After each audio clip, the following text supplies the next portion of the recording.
स्वागत है मित्रों रामायण के 7वें भाग में। पिछले भाग में आपने सुना कैसे शिव धनुष भंग होने के बाद राम सीता का दैव विवाह संपन्न हुआ और कैसे अयोध्या व मिथिला ने इस मिलन का उत्सव मनाया। अब कथा एक ऐसे मोड़ पर प्रवेश करती है जहां भविष्य की दिशा ही बदल जाती है। अयोध्या की ओर यात्रा, दशरथ का प्रेम और कैकेयी के मन में धीरे धीरे उत्पन्न होने वाला परिवर्तन। विवाह के उपरांत दशरथ, जनक, राम, सीता और सभी राजकुमार अयोध्या लौटने की तैयारी करते हैं। मिथिला के लोग शहर की गलियों में खड़े होकर राम सीता को आशीर्वाद देते हैं। सीता जनक और सुनयन के चरणों में झुकती हैं, उनकी आंखें भर आती हैं। जनक कहते हैं, बेटी धर्म ही तुम्हारी शक्ति है, जहाँ धर्म होगा वहीं तुम्हारी जीत होगी। राम हाथ जोड़कर कहते हैं, जनक आपका आशीर्वाद मेरे और सीता के लिए जीवन भर का सुरक्षा कवच रहेगा। चारों भाई, गुरु, मंत्री और सभी राजकुल अयोध्या की ओर यात्रा आरंभ करते हैं। रथ आगे बढ़ता है। सीता खिड़की से अपनी जनकपुरी को अंतिम बार निहारती हैं। उधर अयोध्या में कौशल्या, सुमित्रा और नागरिक राम सीता के स्वागत की तैयारी में लगे हैं। हर गली में फूलों की माला, दीपक, अमर पत्रों की तोरणे। लोग कहते हैं अयोध्या तो अब और भी शुभ हो जाएगी क्योंकि लक्ष्मी स्वरूप सीता आ रही हैं। परंतु एक जगह, एक कक्ष में सन्नाटा है। कैकेयी अपने महल में कुछ निर्जीव सी बैठी हैं। उनका मन स्वाभाविक रूप से भरत के प्रति प्रेम में भरा है, लेकिन राम के प्रति भी स्नेह में कोई कमी नहीं है। वह राम को सबसे योग्य, सबसे प्रिय समझती हैं। तभी मंत्रा आती हैं, रानी क्या आपने सुना? अयोध्या में राम सीता के स्वागत की भव्य तैयारी हो रही है। सब लोग उन्हें भाभी राजा मान रहे हैं। कैकेयी धीरे से कहती हैं, राम तो योग्य है, इसमें क्या समस्या है? मंत्रा चुप नहीं रहती। रानी सोचिए, भरत कहाँ है? किसी को उनकी चिंता नहीं। आपने राम को इतना मान दिया, पर यदि वह राजा बने, भरत का क्या होगा?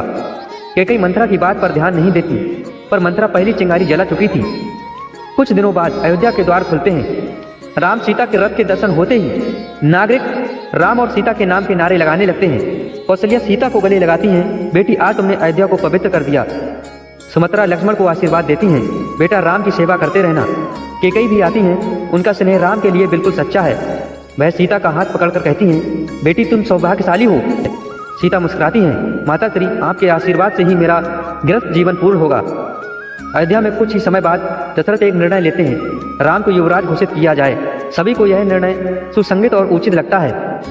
राजा दशरथ गुरु वशिष्ठ से कहते हैं, राम के गुण, शील, तप, वीरता और न्याय उन्हें राजा बनाने के योग्य है। गुरु वशिष्ठ सहमत होते हैं। यही वह क्षण है जहां रामायण अपनी दिशा बदलना शुरू करती है।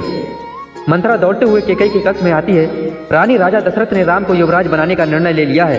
कैकेयी प्रसन्न स्वर में, हाँ यह अच्छी बात है, राम सबसे योग्य है। मंत्रा हंसती है, रानी आप भोली हैं, राम राजा होंगे तो भरत और आप दोनों का क्या स्थान बचेगा? अब कैकेयी का मन थोड़ा विचलित होता है। मंत्रा कहती हैं, क्या आप भूल गई? राजा दशरथ ने युद्ध के समय आपको 2 वरदान दिए थे। कैकेयी के चेहरे पर तनाव आता है। मंत्रा धीरे से मन की जहर भरी खुशफुसाहट करती हैं, रानी यदि आप चाहें तो भरत राजा बन सकते हैं और राम वन भेजे जा सकते हैं। कैकेयी चौंक जाती हैं, राम को वन, यह कैसे संभव है? मंत्रा बताती हैं, वही 2 वरदान जिससे आपने राजा की प्राण के बदले लिए थे। कैकेयी के दिल में अब प्रेम और मोह के बीच संघर्ष शुरू हो चुका था। रात का समय दशरथ मुस्कुराते हुए कैकेयी के कक्ष में प्रवेश करते हैं। प्रिय, कल राम का राज तिलक है। कैकेयी अपनी भावनाएं छिपाकर शांत बैठी रहती हैं।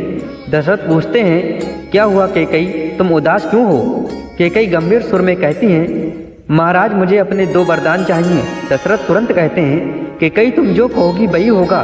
कैकेयी पहला वरदान मांगती हैं, भरत को युवराज बनाया जाए। दशरथ को यह सुनकर भी बड़ा दुख होता है, पर वे इसे मान लेते हैं। यदि यह तुम्हारी इच्छा है तो पूर्ण होगी। फिर कैकेयी दूसरा वरदान मांगती हैं, राम को 14 वर्ष का वनवास दिया जाए। दशरथ के हृदय पर बिजली गिरती है।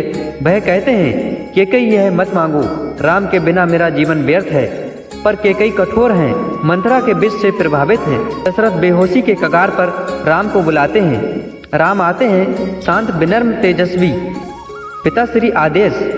दशरथ कुछ बोल नहीं पाते।